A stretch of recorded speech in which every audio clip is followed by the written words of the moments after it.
Caitlin, I know you mentioned that, you want to focus straight on basketball. Definitely respect that. But just to ask you directly, when people use your name for racism, misogyny, whatever, what is your response to that specifically?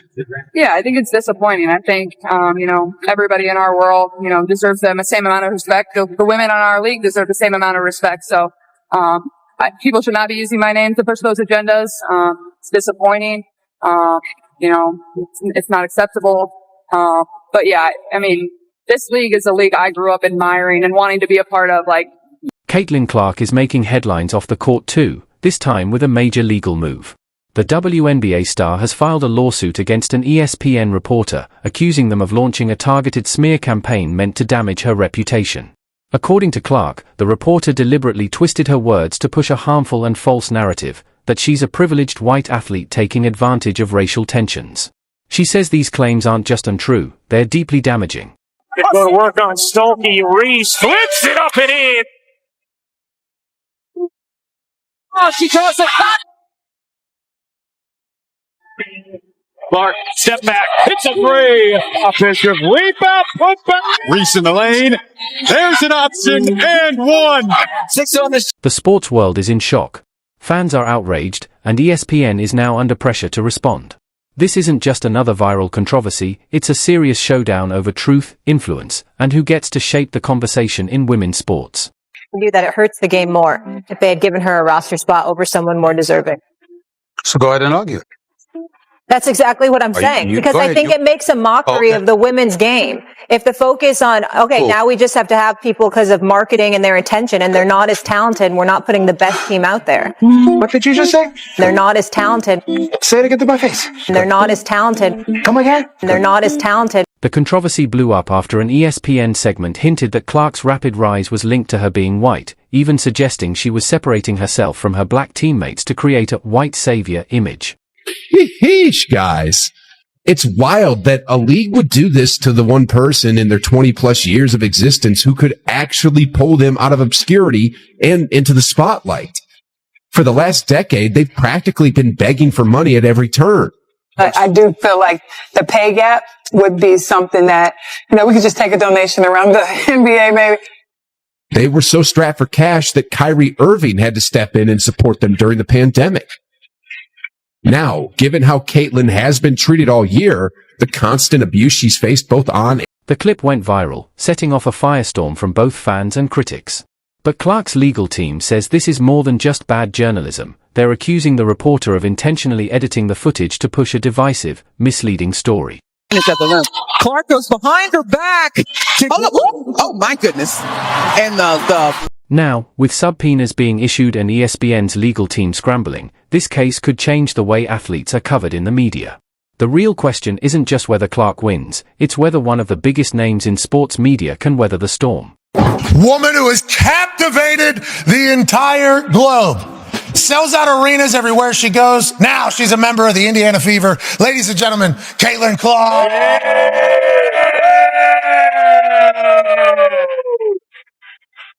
Cheers. Hey, thank you so much for coming. Hi, we know ya. Hey, you got the cereal too? Yeah, I opened it though, so don't judge. We got 2 bucks. Clark's bold response has made her a symbol for athletes fed up with being used for clicks. Enough is enough, she said in a statement. This wasn't journalism, it was a personal attack. Supporters have flooded social media with messages of #stand with Caitlin, while critics claim she's just trying to play the victim. Anything less than that? How will she go for history? everybody wants to be the number one team. Nobody has beaten South Carolina. I feel pressure. They want more. If you want something, you gotta make sacrifice for it. Clark's bold response has made her a symbol for athletes fed up with being used for clicks. Enough is enough, she said in a statement. This wasn't journalism, it was a personal attack. Supporters have flooded social media with messages of #stand with Caitlin, while critics claim she's just trying to play the victim. Possession for Iowa. Oh, on that. It all started with a 30-second clip, but the impact could be felt for years. During a post-game segment, an ESPN reporter made a shocking statement. Let's be real, Caitlin Clark's popularity isn't just about her game. It's about her being white. I think the focus on this suggests that we hold women to a different standard than men?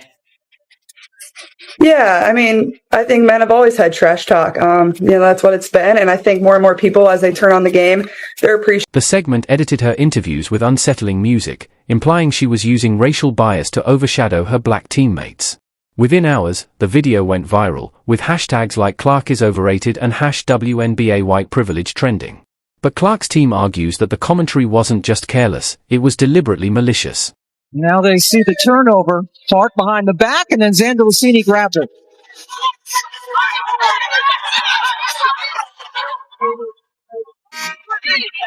Coach Del Reed was on the floor.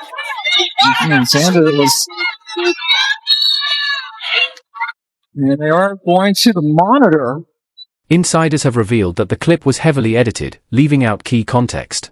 In the full interview, Clark had praised her teammates and talked about the physicality of the league, all of which were cut. Instead, ESPN portrayed her as a cold, calculating outsider, playing into harmful stereotypes. This wasn't a mistake, it was a targeted attack, a source close to Clark claims. I'm a big fan of NIL. It's complicated like every good new thing is.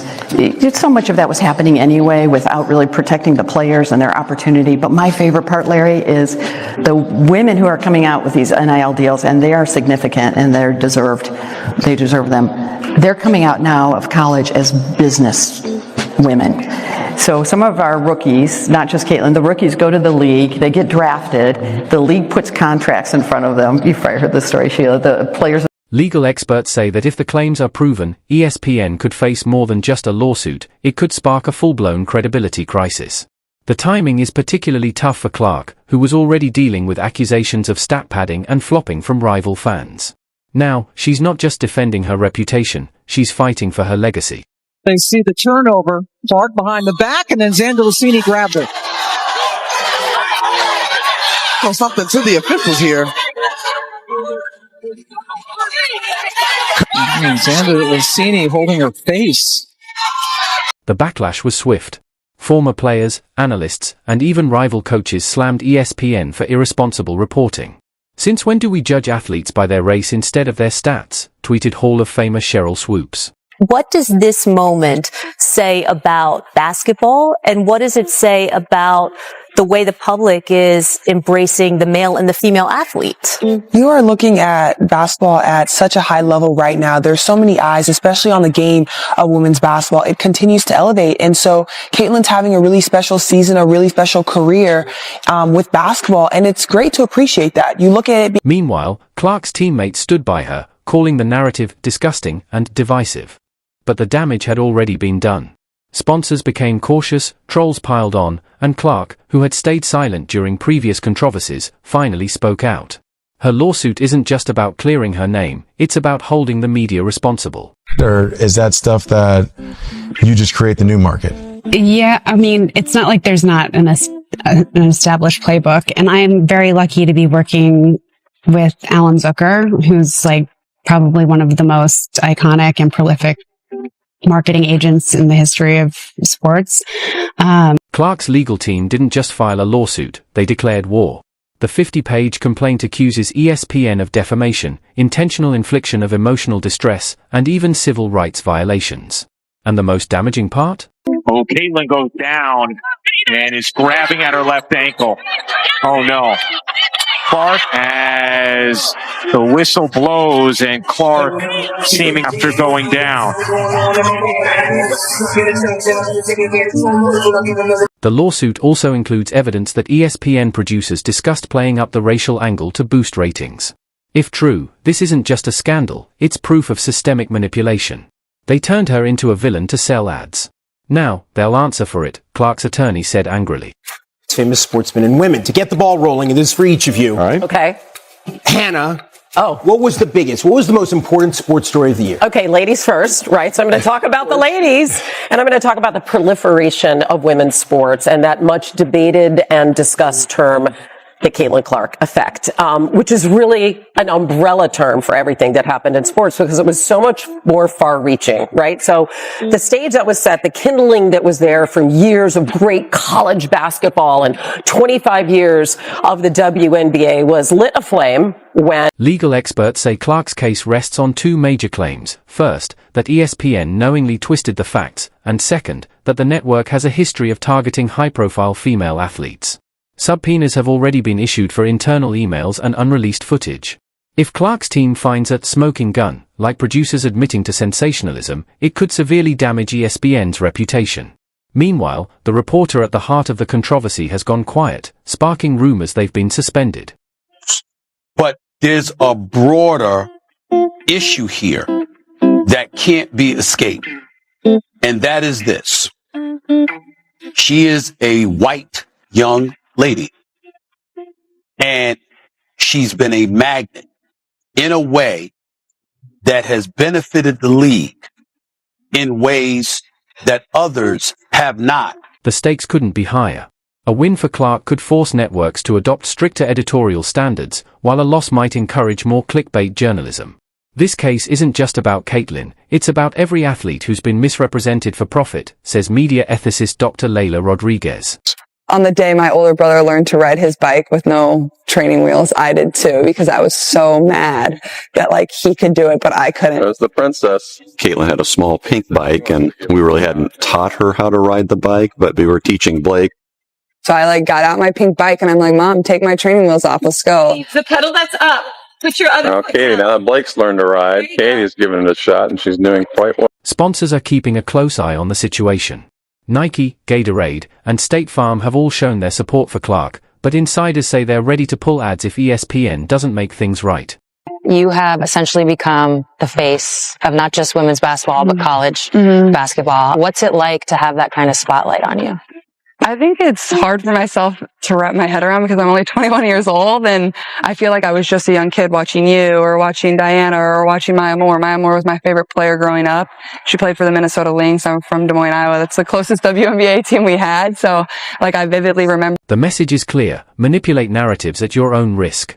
Social media has turned into a battleground, with #StandWithCaitlin trending alongside #ESPNLied, as fans analyze every frame of the controversial segment. Meanwhile, critics argue that Clark is using her privilege by suing instead of simply ignoring the noise. I got a technical for basically being mad at myself because I missed the three and then I went and hit the backboard and he told me it was disrespectful to the game of basketball. So I don't know. It reminded me of the technical that I got in college where I said, damn it, where it's like a personal frustration. Had nothing to do with my team, had nothing to do with their reffing, had nothing to do with other team. It was just because I'm a competitor and I felt like I should have been making more shots. So, but I think he fired me up to continue to play a lot harder. I thought we got a lot better after he did that. So I want to thank him for that. But Clark's supporters fire back. Since when is defending your reputation a privilege? The debate has gone beyond sports, with politicians and celebrities now joining the conversation. Obviously, you were fiery, there's a lot going on. Can you describe what's going on in your brain at that moment? And too much. But also, I think people love that about you, as long as you don't either break your hand or get another technical. Can you describe what you're thinking and going through there? Thanks. Well, I got a technical for basically being mad at myself because I missed the three and then I went and hit the backboard and he told me it was disrespectful to the game of basketball. So I don't know. It reminded me of the technical that I got in college where I said, damn it, where it's like,